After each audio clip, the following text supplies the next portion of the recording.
Yo, yo, yo! What up, guys? It's your boy T Doubles Blazing the Sports. Yes, of course, I am back at it like a crack at it, giving you boxing geekers that work. Man, come on in and smash that like button. You already know what time it is. Hit that notification bell. If you have not subscribed, don't waste another second. Hit the subscribe, guys. We on that grind to 10K. Let's go. This is gonna be a 15 minutes or less. You know how I do it. Guys, I want to touch on this, man. I got a chance to check out the Earl Spence Jr. Not Earl Spence, I'm sorry. Terence Crawford interview on the Breakfast Club. So I want to tell you what I got from it and also give you my thoughts, give you my commentary on it, my review on it. The things that, the little ins and outs, of boxing to make it make a little bit more sense. Let's get to it. So Terence Crawford went back to the Breakfast Club and he sits in Charlemagne's chair, right? And basically throwing it in Charlemagne's face that he picked the wrong person, and he forced Charlemagne to apologize. And I gotta be honest, man, I don't know why you have to apologize. If you pick somebody else to win and you follow through, you believe they're gonna win and they end up losing, I don't think you really should have to apologize. I'm just being honest. Even though I picked Terence Crawford to win, just going off of what they brought to the table. I don't think anybody should apologize. But listen, he did it, man. Terence Crawford got that type of presence about him that he's serious. So I want to get to some of these questions, right, that I was hearing him ask.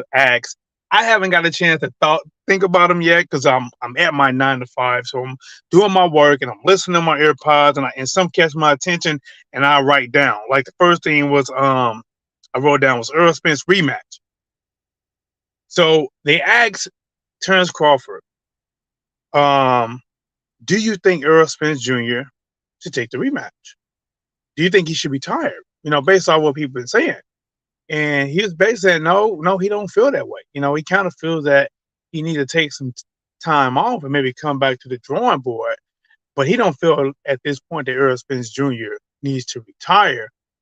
If the fight is going to be next or not, that is completely up to Earl Spence Jr. if he's going to take the rematch. In case some of you guys don't know, it is showing right now. If you go to not boxing, but BoxRec, you can see that they did give Earl Spence Jr. a suspension. It comes with it, guys. It comes with it. When somebody gets knocked out or stopped, some type of suspension they give you. That way you just can't get right back into another fight and could potentially be suffering some type of brain damage or concussion from the last fight. So he feels Earl Spence Jr., he can come back. Just needs some time off. And he keeps saying to guys, he is a big fan of Earl Spence Jr. And I can see it. The one thing I like about Terence Crawford is that, man, he's humbled.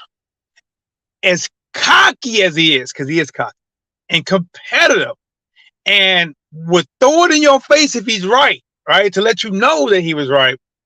He's very humble, man. He respects the vets, right? There's going to be some things in this conversation where he's asked about Floyd Mayweather. He respects the vets, even though he is not, yielding to no vet beating him. He respects the vets.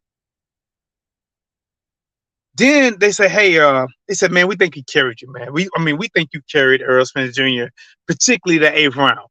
And remember, I was live calling this fight, and I was like, man, it looks like Terence Crawford is letting off for Earl. He was, in my opinion, looked like he was letting him breathe a little bit, or just not going for the gusto. And where I'm from, the gusto means going for everything, going for the kill, going for it all. And it looked like it from my perspective, right? After having a dynamic 7th round, because I remember now in my head, they was asking Terence Crawford, I don't think I wrote this down, but it was asking Terence Crawford, hey, do you think, his corner should have stopped the fight, or do you think the stoppage was a good or bad stoppage? He said he thought the stoppage was a good stoppage, but he thought his corner should have stopped the fight in the 7th round. So if he thought the corner should have stopped the fight in the 7th round, that means that, in my opinion, you kind of let off that 8th round. You thought you did so much damage in the 7th. Why you ain't come off and just finish him off? You know what I mean? And listen, it's only 8 slices to the cake. You know what I'm saying? You ate all 8 slices to the cake. Why you ain't throw the tray away the next round? Just throw the tray. Hey, it's done. But he said no, he did not. He said he did not let off Earl Spence. He says he's a great fighter. He's strong. He has strong will. He knocked down and keep getting up. He just got the fighter mentality. He's not going to give up. And I'm taking it from him saying that he just wasn't going to get overzealous and walk into something big. Then they talked about, let me see, Jamel. No, Jamel not off the table. That's why I don't know why I wrote that down, but Jamel not off the table. So, in case some of you guys don't know, Jamel Charlo is fighting Canelo Alvarez next. Now, many people out here in the YouTube world, specifically my black brothers, they go on Jamel Charlo regardless, right?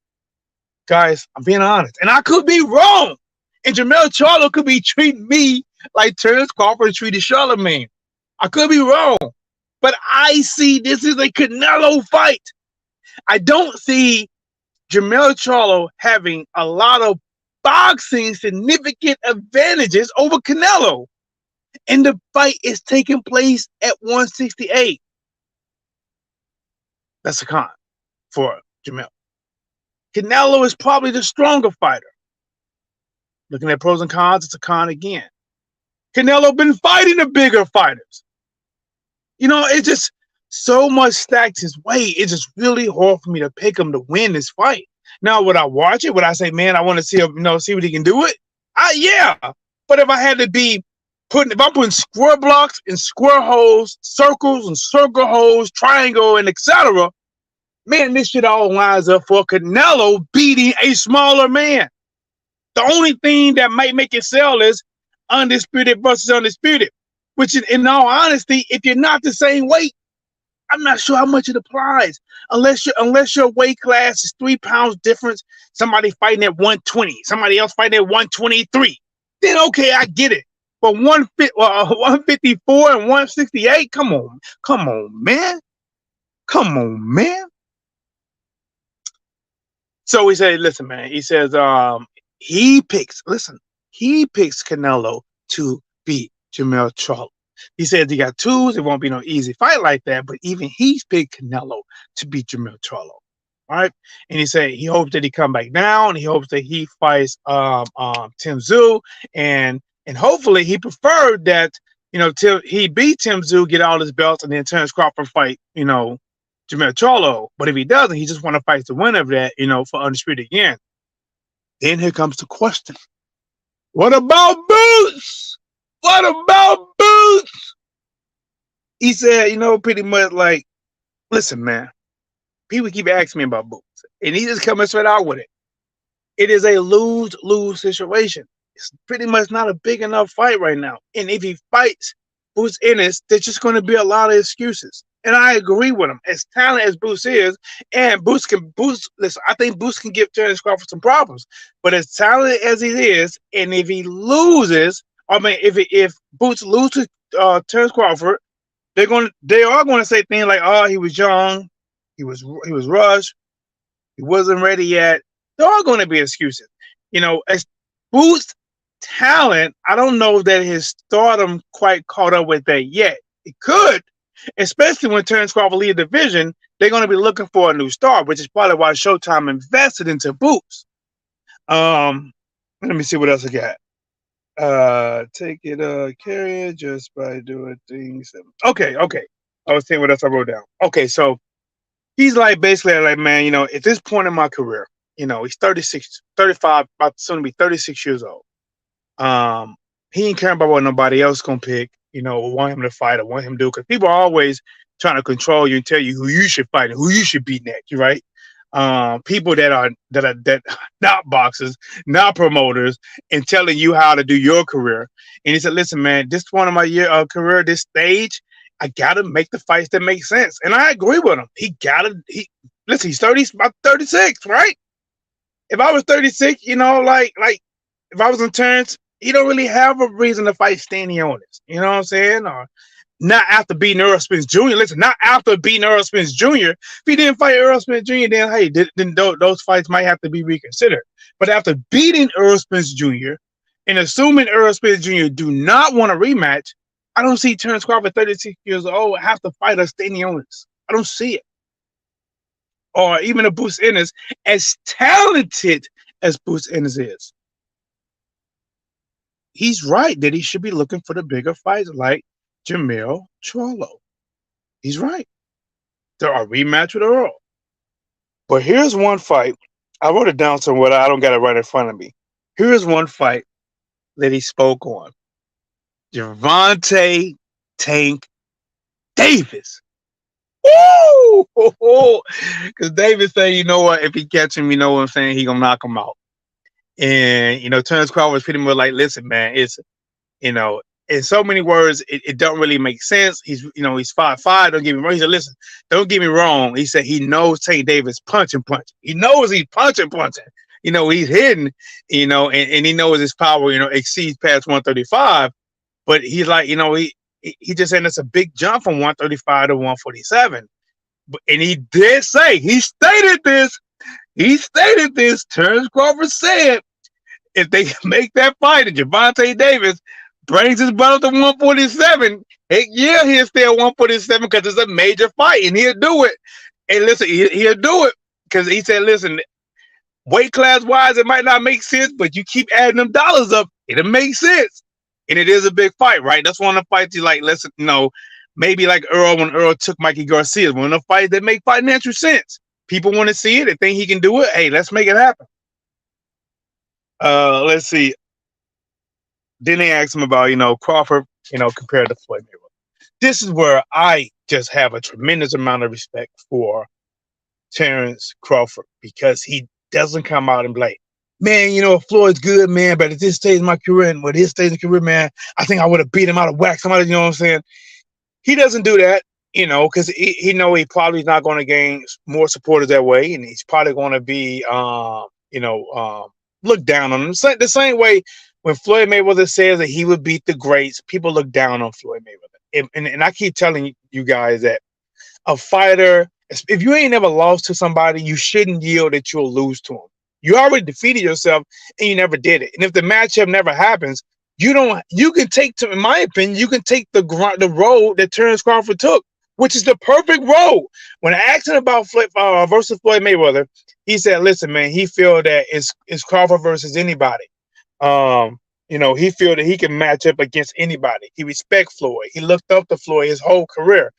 And remember that, like, the age difference, I guess, was 36 to, is it 46? So like a 10-year difference, So when Bud was around 10 years old, Floyd was already a world champion, making his way in the sport. Terence Crawford probably learned a lot. Being a thinking man, listen, man, Floyd Mayweather probably had a lot of these people like Bruce Ennis and Terence Crawford and many others looking up to him and being a smarter, more dangerous, calculated fighter who was able to give out more punishment, which I would say one difference between Terence Crawford and Floyd Mayweather is when Floyd, not the smaller Floyd, the 130, 135 Floyd, that Floyd would take your ass out.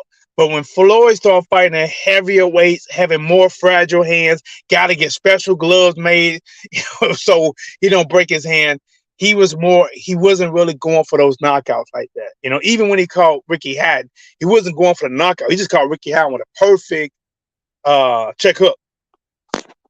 So let's see. Anything else on this table before I know I'm pushing my time. Oh, we'll get to this one, right? Let me see. We'll make this be the final one, right? The Canelo fight. Guys, wasn't I the first one to do a video on this? I ain't gonna get credit. Wasn't I the first one to drop the short on this? I ain't gonna get credit.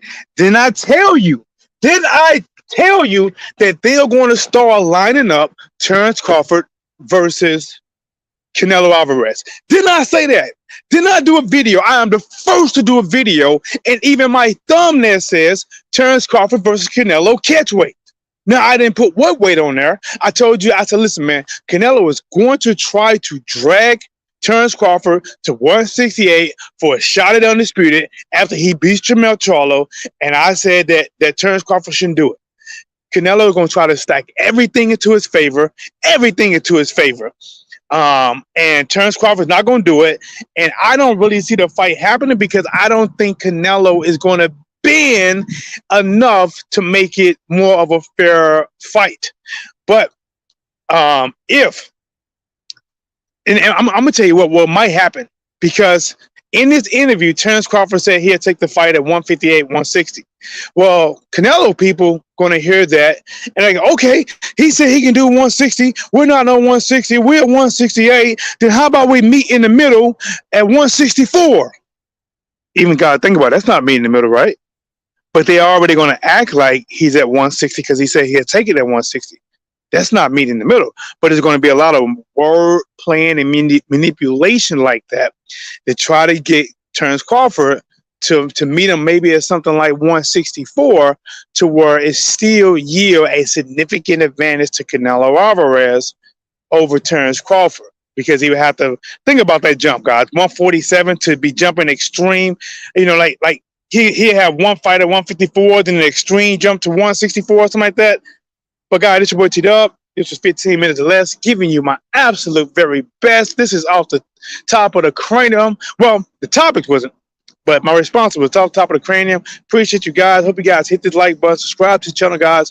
No, YouTube has this block on me. My videos can't get out. I can't get views out. Somebody can start a channel with only 5 followers and get 30,000 on a bad video, but I can be consistent. 8,000 subscribers. Been doing this for a long time, and my views significantly dropped. Listen, guys, they got me shadow banned. Not a lot I can do about it, but I'm hoping you guys hit the subscribe if you do come across your desk, and help push this train up this extreme steep hill a little bit at a time.